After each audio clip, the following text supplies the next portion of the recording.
Checklist após decolagem completada. O voo 1549 da US Airways acaba de decolar do aeroporto de LaGuardia, em Nova York. Aves. Em um segundo estávamos sobre elas.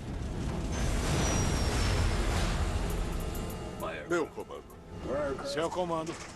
Os dois motores do avião pararam de funcionar. Mayday. Aqui é Cactus 1549. O avião está caindo e há apenas alguns segundos para decidir o que fazer. Quer tentar pousar na pista 13, se possível? Não conseguimos. A vida de 150 pessoas depende de os pilotos tomarem a decisão certa. Cactus 1549, pode pousar na pista 1 em Teterboro.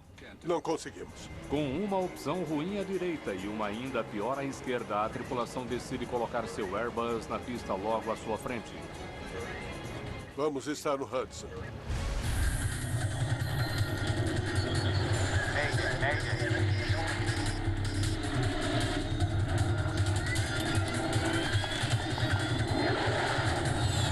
Mayday. Desastres aéreos. Esta é uma história real baseada em relatórios oficiais e relatos de testemunhas. Pouso no Rio Hudson.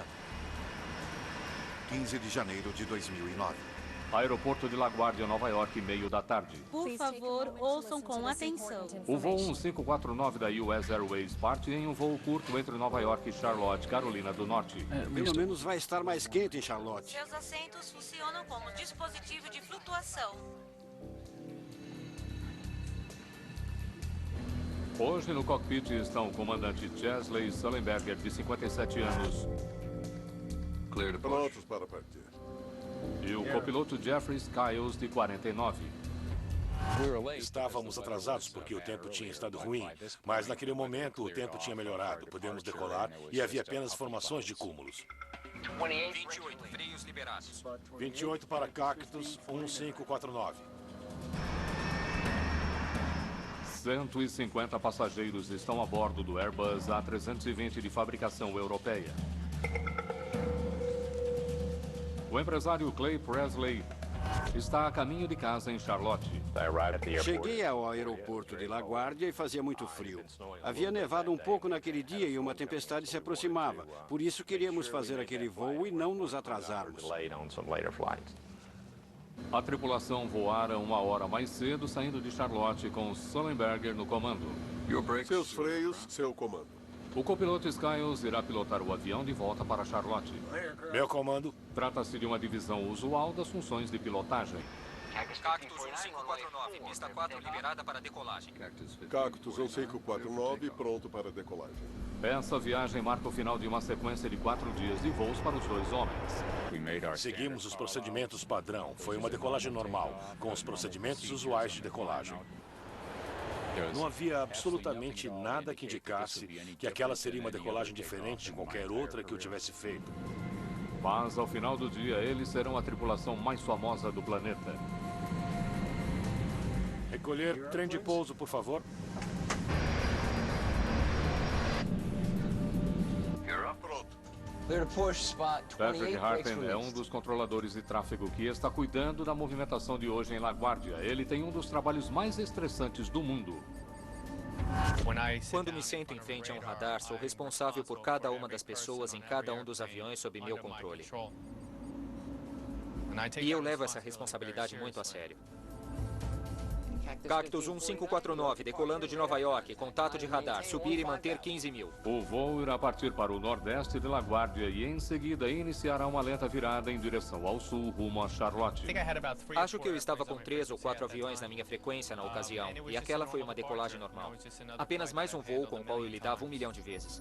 Com a potência de 2 motores General Electric, o avião avança nos céus.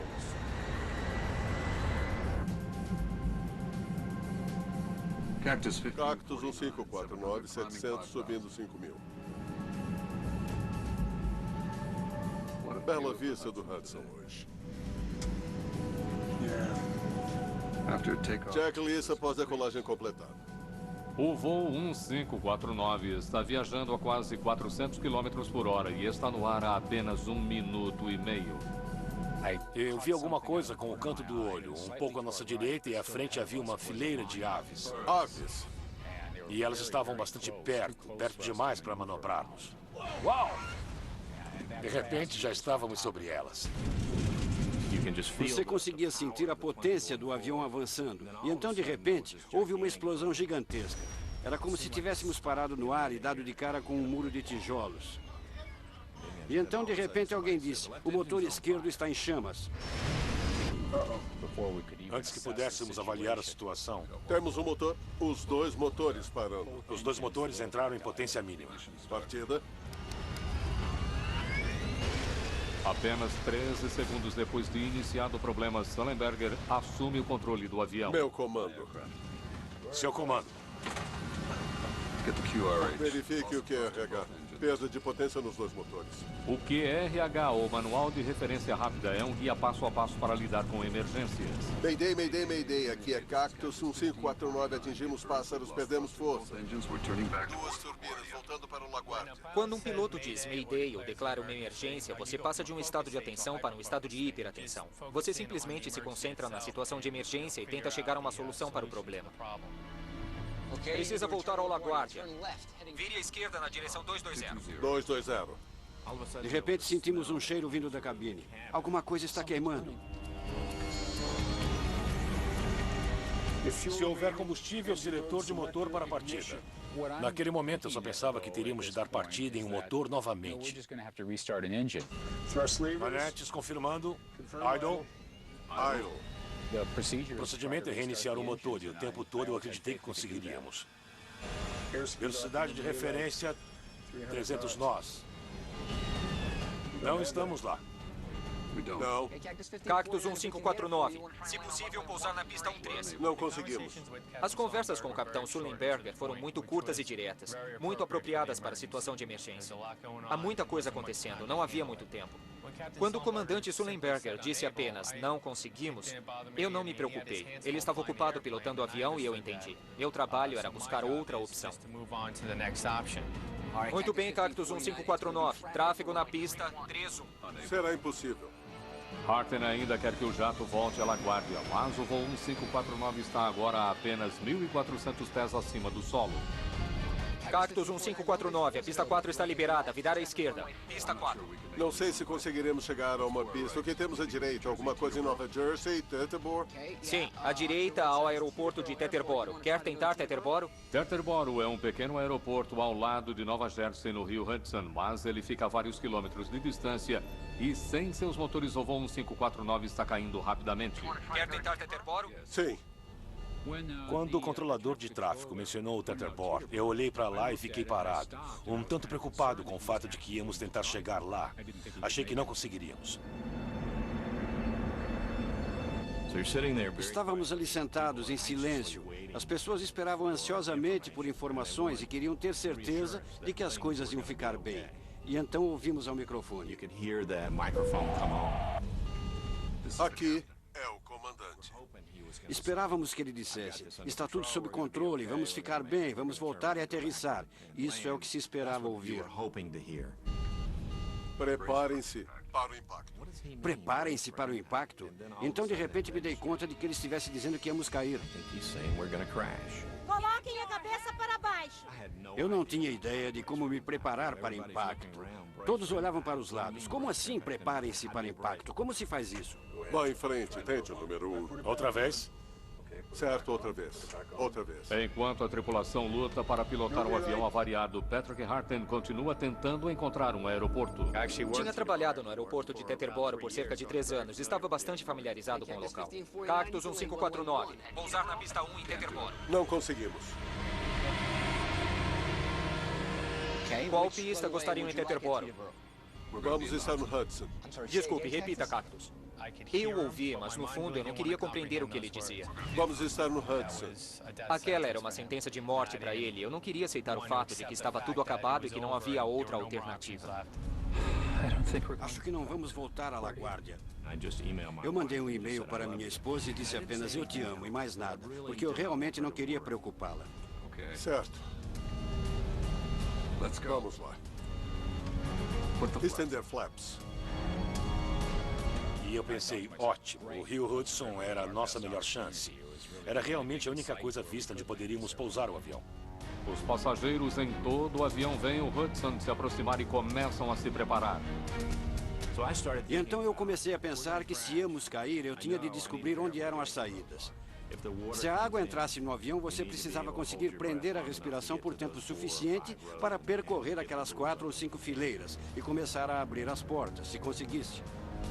Standard flaps, 250 pés.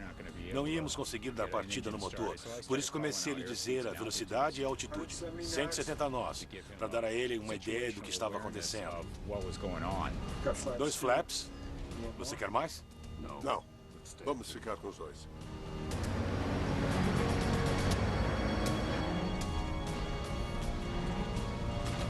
Alguma ideia? Na verdade, não. Estávamos muito focados no que estávamos fazendo e o tempo todo eu acreditei que daria certo. Abaixo de 300 pés, o radar de Patrick Harten não consegue ver o avião. O voo 1549 desaparece. Quando a aeronave desapareceu do radar, eu simplesmente imaginei que não haveria sobreviventes. Na cabine, os passageiros se preparam para o inevitável. Todos os passageiros começaram a se preparar. E enquanto caíamos, alguém gritou. Preparados nas portas! Fiquem abaixados! E as pessoas na porta diziam, estamos prontos. Eu estava apavorado. We're going to brace.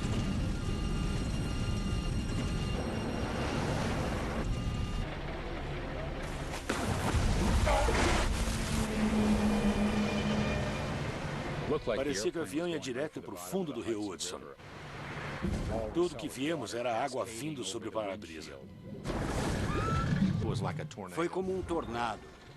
Pedaços do avião estavam sendo arrancados. Algumas pessoas foram jogadas com violência. Em seguida, o avião parou e ficou balançando suavemente sobre as ondas.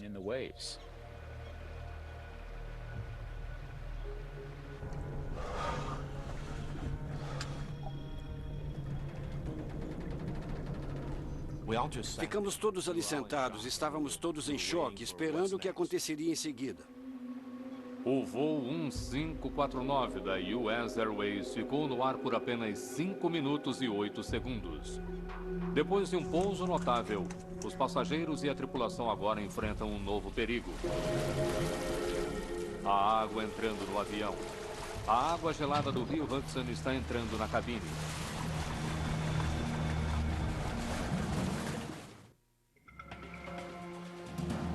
A tripulação do voo 1549 acaba de realizar uma façanha extremamente difícil na aviação, mas eles ainda têm mais trabalho a fazer.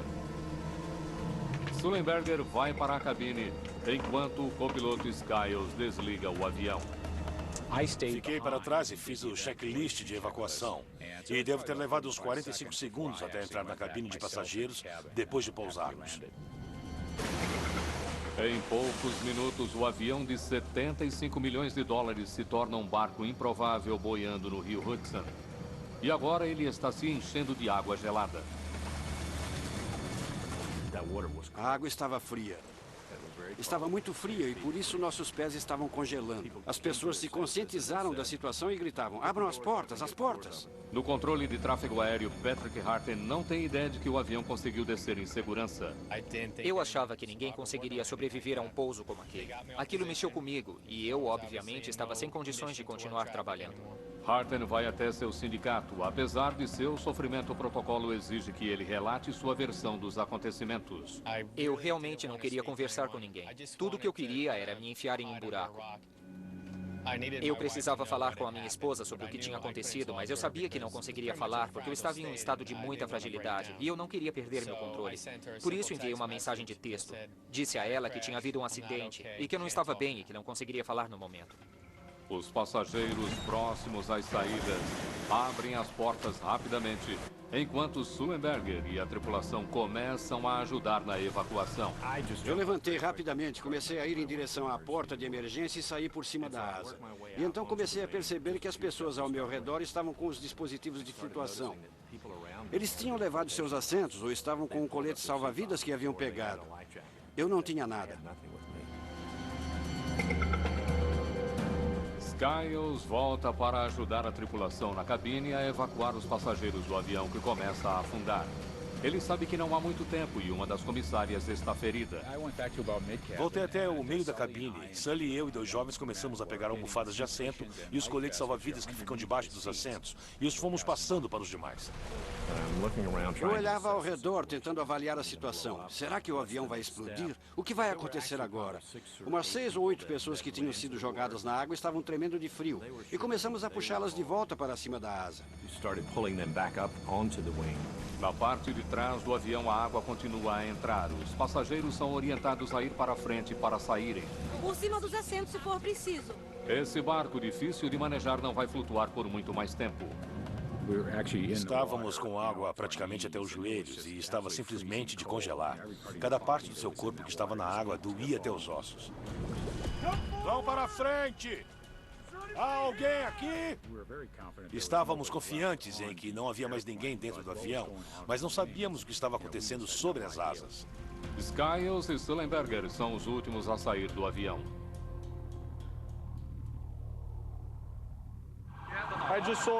Eu só ouvi aquele barulhão quando o avião atingiu a água. Um pequeno avião comercial caiu na água. Estão na água há mais de 10 minutos. O aeroporto de LaGuardia envia um alerta aos serviços de emergência de Nova York. No meio do rio Hudson, 155 pessoas congelando esperam que a ajuda chegue a tempo. Eu vi a primeira balsa e pude ver a casa do Leme. Eu pensei, certo, vamos ficar bem. Houve um suspiro de alívio. Os primeiros a chegar ao local são balsas de passageiros. A elas se juntam o Departamento da Guarda Costeira e o Corpo de Bombeiros.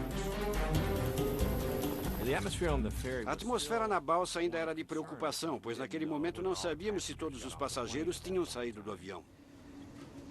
Estava sentado no escritório do sindicato, me preparando para o depoimento. Por onde começo? E foi então que um dos meus amigos colocou a cabeça para dentro do escritório e disse: "Ei, Patty, parece que todos conseguiram." Perguntei: "Mesmo?" Aquilo foi incrível. Eu ainda estava traumatizado com o que tinha acontecido, mas o fato de todos terem sobrevivido foi como se todo o peso do mundo tivesse sido tirado dos meus ombros. O país inteiro assiste enquanto todos os passageiros e a tripulação do voo 1549 são resgatados com segurança.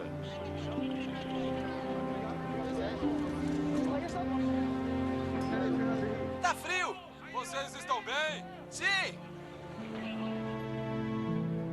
Assim como muitas outras pessoas ao redor do mundo, os investigadores do Conselho Nacional de Segurança dos Transportes não tiravam os olhos daquelas imagens. Ei, você tem de ver isso.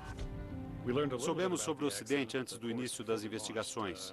Os canais de televisão mostravam o avião no rio e tudo mais.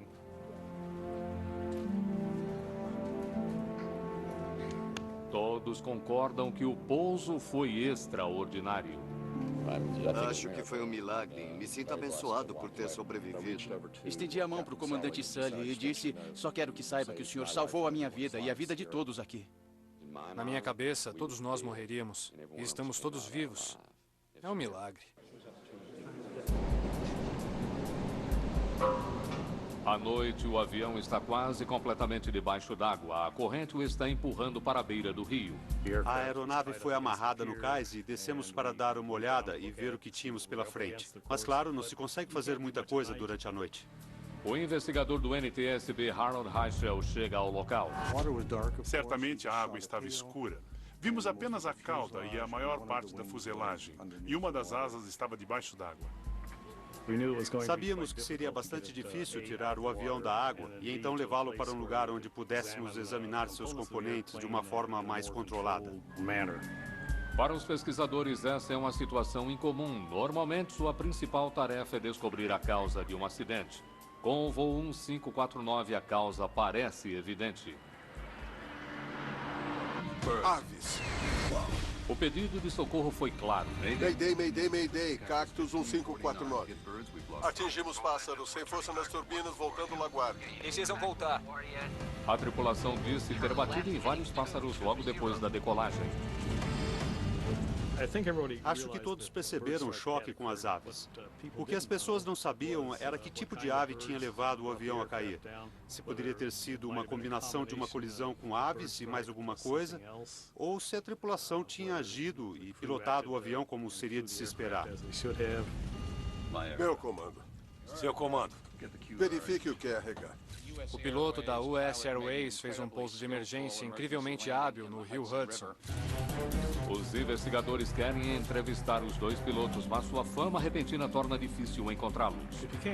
Ficou um pouco mais difícil do que o habitual localizar a tripulação e conversar com eles. De uma hora para outra, eles se tornaram heróis.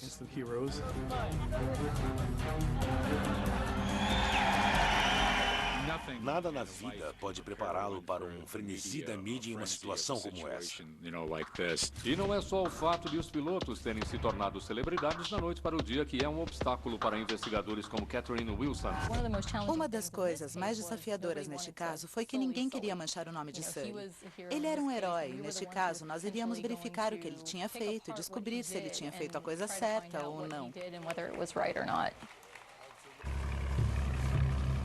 Para provar que as aves levaram ao acidente, as autoridades precisam tirar o avião da água. Entretanto, uma peça essencial está faltando. Tínhamos sido informados anteriormente de que os dois motores ainda estavam presos à aeronave, mas isso acabou se revelando falso. Por isso, aquilo se tornou uma meta importante logo de início. Onde estaria o segundo motor?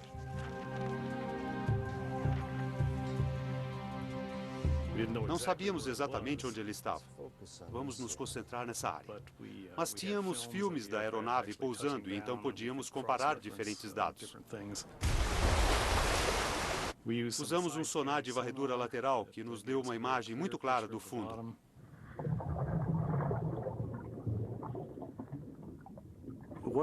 Não foi tão fácil, porque o rio Hudson tem uma corrente e a corrente muda no decorrer do dia.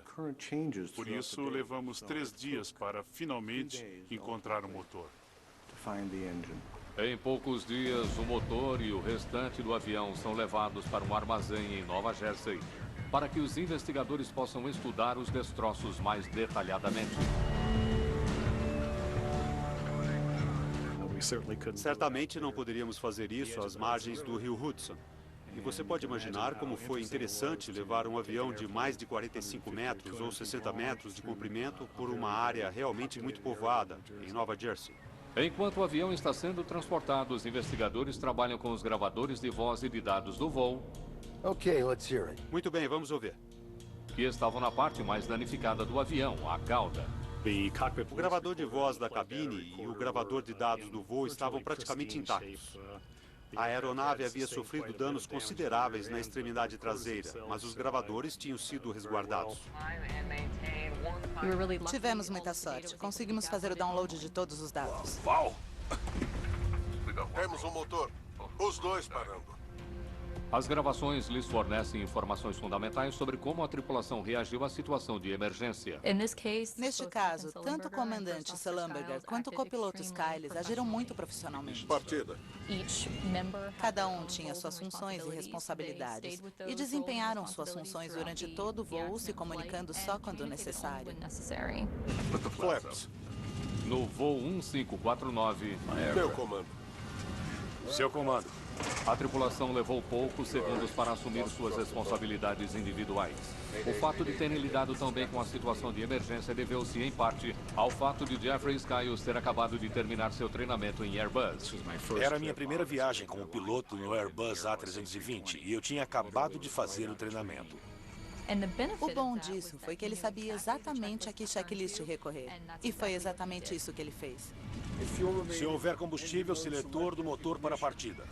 As tripulações são altamente treinadas para procedimentos de emergência. E o mais importante é seguir os procedimentos. Foi exatamente o que o copiloto Skyles fez, usando o manual de referência rápido e usando o checklist apropriado. Entretanto, quando os investigadores examinam o checklist referente a como reiniciar os motores do avião, eles fazem uma descoberta perturbadora.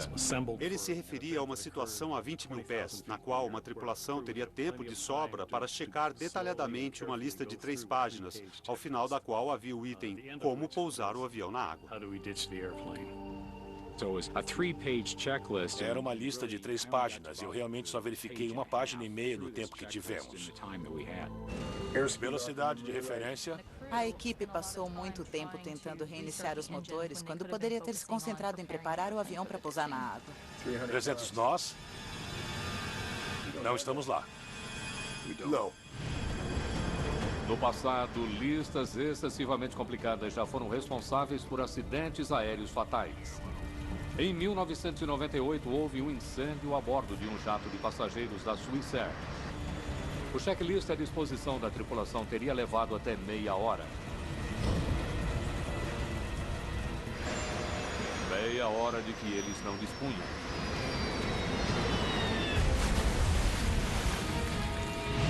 Entretanto, no voo 1549, o checklist estava longe de ser o maior desafio de Sullenberger e Skiles. Não sei se conseguiremos chegar a uma pista. Pousos na água são notoriamente difíceis, pois a não ser que sejam perfeitos, eles podem ser catastróficos. Em 1996, depois de um sequestro, o comandante da Ethiopian Airlines tentou pousar ao largo das Ilhas Comores quando seu avião ficou sem combustível. A asa esquerda foi a primeira coisa a atingir a água, levando o avião a virar. A aeronave foi feita em pedaços. Das 175 pessoas a bordo, apenas 50 sobreviveram. Os investigadores logo descobrem que nenhuma das grandes companhias aéreas utiliza simuladores para ensinar os pilotos a pousar na água. O treinamento de pouso na água em um simulador é muito difícil. Nós não temos um modelo para simular com precisão o que um avião faria ao tocar a água. Dada a raridade desse tipo de acontecimento, seria muito difícil justificar o treinamento de pilotos para esse tipo de situação. Mas, mesmo sem nunca ter passado por isso em uma simulação, o comandante Sullenberger fez praticamente tudo certo. Ele manteve o nariz para cima e as asas niveladas.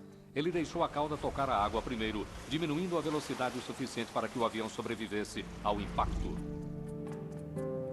Belo voo. Investigadores da NTSB se voltam para sua própria simulação a fim de responder a uma questão vital. Fala o comandante. Precisaria ter pousado no Rio? Preparar para impacto. Ou ele poderia ter conseguido chegar a uma pista? Mayday, Mayday, Mayday, Cactus 1549, atingimos pássaros. Investigadores examinam as ações de Chesley Sullenberger e Jeffrey Skiles nos momentos seguintes ao choque do avião com os pássaros. Partida. Queríamos saber se os pilotos tinham feito a coisa certa, então testamos exatamente isso no simulador. Teria havido potência suficiente para que eles voltassem ao aeroporto de LaGuardia? E o que descobrimos foi que durante cerca de 50% do tempo eles teriam conseguido voltar ao aeroporto. Entretanto, devido ao atraso de 35 segundos após a colisão com os pássaros, na tentativa da tripulação de reiniciar os motores dos aviões, e todos os pilotos no simulador caíram antes de chegarem à pista. Quando levamos em consideração o processo de decisão do comandante Sullenberger, vimos que não teria sido possível voltar ao aeroporto. Cactus 1549, pista 4 disponível. Não há dúvida. Estaremos no Hudson. Pousar o avião no Hudson foi a decisão correta. Sullenberger não dispunha de altitude suficiente para planar até o aeroporto de LaGuardia ou de Teterboro. Temos um motor, os 2 motores parando. Os investigadores também descobriram que Sullenberger tomou uma decisão que não estava no topo do checklist e que foi fundamental para a sobrevivência de todos a bordo. Iniciando a PU. Em jatos comerciais, os motores fornecem energia aos sistemas elétricos. Se o motor para de funcionar, a tripulação acaba perdendo aqueles sistemas. A APU é um gerador de emergência que mantém alguns dispositivos em funcionamento. A APU lhe permitiu continuar vendo as telas. Os instrumentos continuaram funcionando. Isso também permitiu que o próprio A320 tivesse um papel importante naquele pouso heróico. A APU forneceu energia para o cérebro eletrônico do avião, impedindo que os pilotos fizessem qualquer movimento potencialmente perigoso. Isso os manteve dentro do chamado envelope de voo. Ao iniciar a APU logo no início, a tripulação conseguiu manter as proteções do envelope de voo, que impediram que o avião estolasse se a velocidade diminuísse. Ele está à beira da velocidade de stall.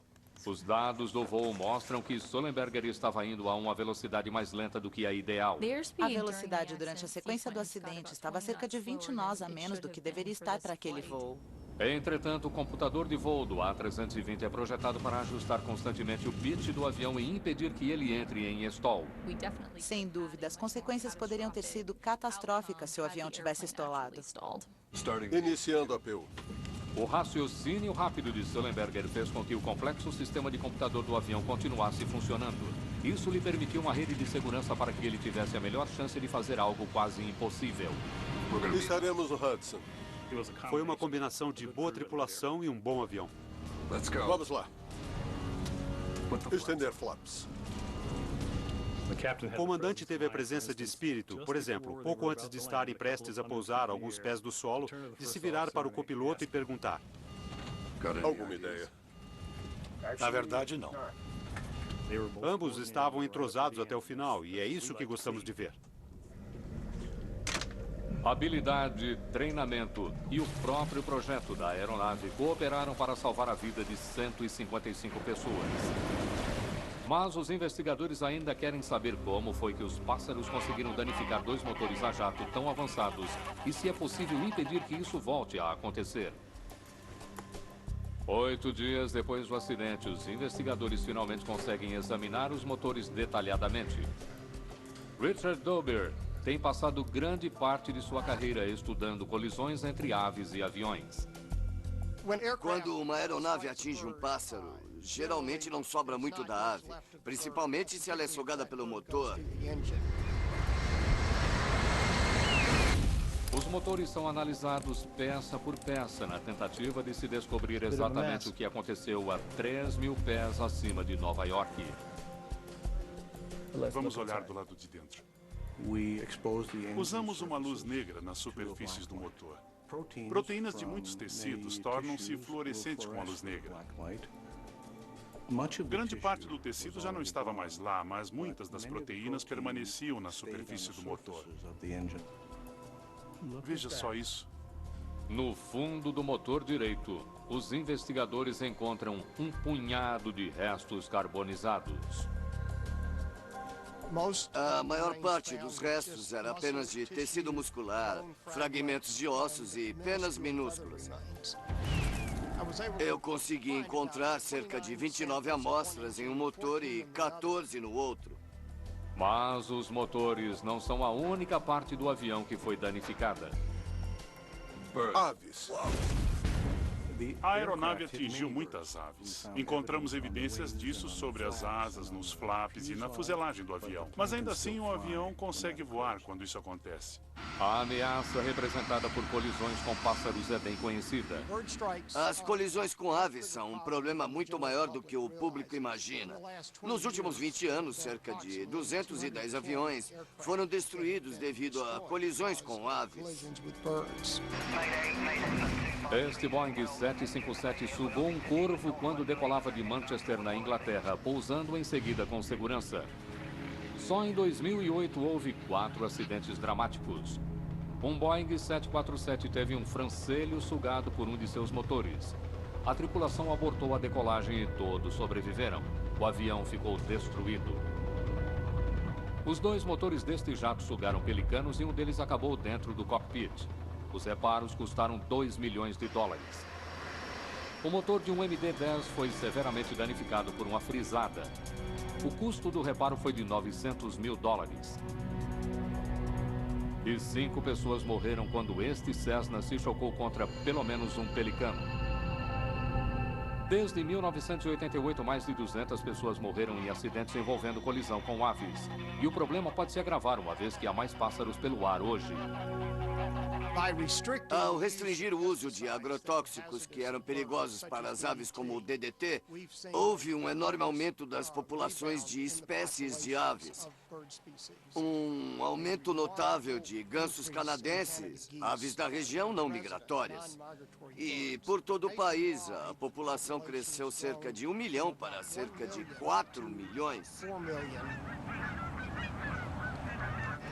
No aeroporto de LaGuardia, um dos maiores problemas é uma colônia de gansos durante o ano todo na vizinha ilha Rikers.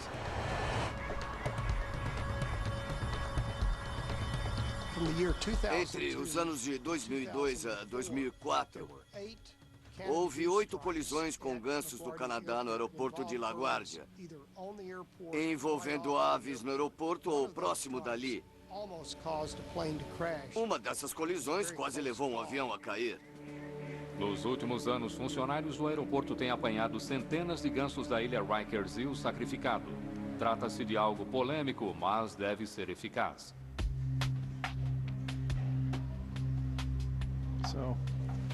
De onde esses pássaros vieram?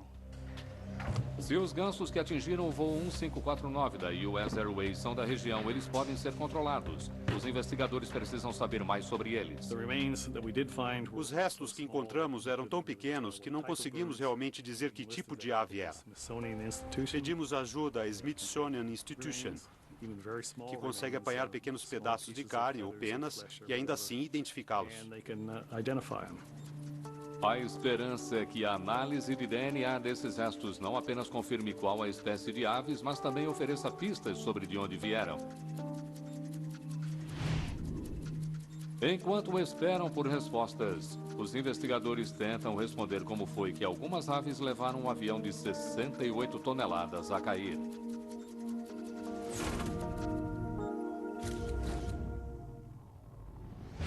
Antes que possam ser usados em um jato de passageiros, os motores são submetidos a testes rigorosos para que se tenha certeza de que podem funcionar em condições extremas.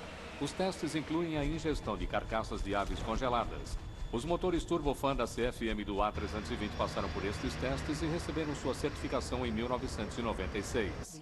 Para o teste em que se utiliza um pássaro grande, necessário para o teste do motor CFM, usa-se um canhão que lança uma ave de quase 2 kg no motor, funcionando praticamente com sua potência máxima. Para serem aprovados, os motores não precisam continuar funcionando, mas apenas continuar inteiros. Que foi o que ocorreu no avião de Sullenberger. Os motores não sofreram o que chamamos de falhas incontidas. Nenhum pedaço grande das pás do fã ou qualquer outra coisa voou para fora, ferindo as pessoas dentro do avião. As pás do fã são sempre a parte mais interessante a serem verificadas e muitas vezes contam uma história importante. Uma série de pás do fã em todo o motor comprime o ar que entra até que ele é incinerado com a injeção de combustível na câmara de combustão, gerando potência. Aves sugadas pelo motor podem causar danos a este processo. Quando a pá de um motor falha, isso provoca muitos danos. Neste caso, em particular, todas as pás do fã estavam presentes. Sofreram danos graves, mas nenhuma delas foi quebrada. Uma análise dos motores mostra que se, por um lado, as pás do fã sobreviveram ao impacto, a delicada mecânica do interior dos dois motores não resistiu. Temos um motor, os dois motores parando. Verificando o interior do motor, vimos que ele sofrera danos significativos. Quando um pássaro é sugado para o interior, ele representa uma massa tão grande em relação às pás que isso provoca uma série de danos a elas. As aves sugadas pelo voo 1549... Mayday, Mayday, Mayday, Cactus 1549. Danificaram os compressores do motor. Fragmentos de metal desses compressores danificados foram sugados pelo interior de ambos os motores, fazendo-os parar. Atingimos pássaros, perdemos a força nas duas turbinas. Ao receberem os resultados de DNA da Smithsonian Institution, os pesquisadores finalmente entendem por que o voo 1549 perdeu os dois motores. As aves que atingiram a aeronave de Sullenberger e Skiles eram gansos canadenses adultos, muito maiores do que qualquer coisa com que os motores haviam sido testados. Através daquela análise, soubemos que as aves pesam cerca de 4,5 kg cada uma. Os testes também confirmam que 4 grandes pássaros atingiram as turbinas do voo 1549, uma carga grande demais para eles.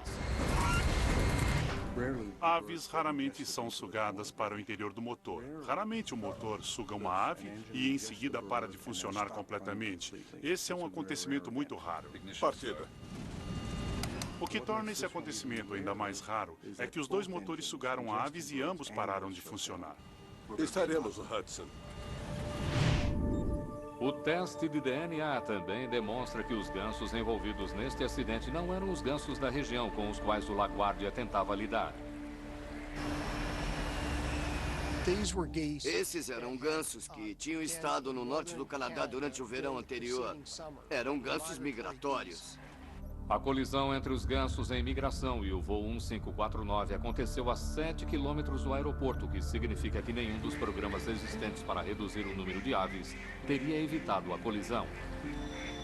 Significa também que o que aconteceu com aquele voo poderia acontecer de novo, a menos que seja descoberta uma maneira de manter aves e aviões distantes uns dos outros.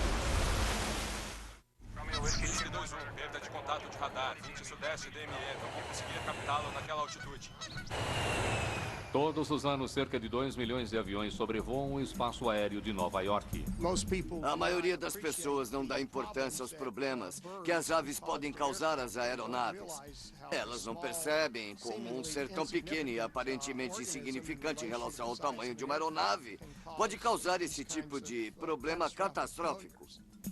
A indústria da aviação precisa encontrar soluções para as colisões com aves. O uso de telas na frente dos motores é uma das respostas mais óbvias, mas implica em sérias desvantagens. Telas podem cair, elas podem se quebrar e então seriam sugadas para dentro do motor, provocando danos similares ou ainda mais catastróficos. Telas também podem provocar turbulência no fluxo de ar, privando os motores de ar e os levando a falhar. O inverno também é um problema sério quando se trata de telas para o motor. Uma tela é um local perfeito para o acúmulo de gelo, que irá se juntar ali muito rapidamente. Uma solução mais promissora já está sendo testada em várias cidades americanas, incluindo Nova York. No aeroporto John F. Kennedy, radares especiais vasculham os céus à procura de aves próximas de aviões. A maioria dos aeroportos está equipada com radares que emitem ondas de rádio que afastam objetos no céu.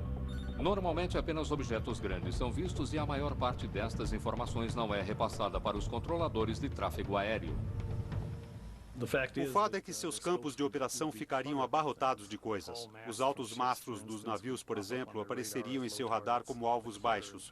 Isso, na verdade, interferiria com o controle do tráfego aéreo, o que não seria bom.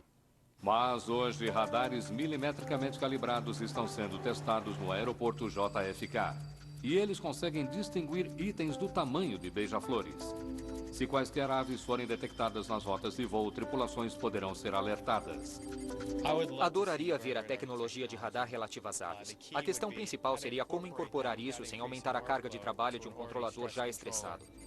Os testes continuam, mas o uso generalizado de um radar que detecte aves ainda está a anos de distância. Cactus 1549, pista 4 liberada para decolagem. Cactus 1549, pronto para decolagem. Até lá, as colisões entre aves e aviões irão continuar.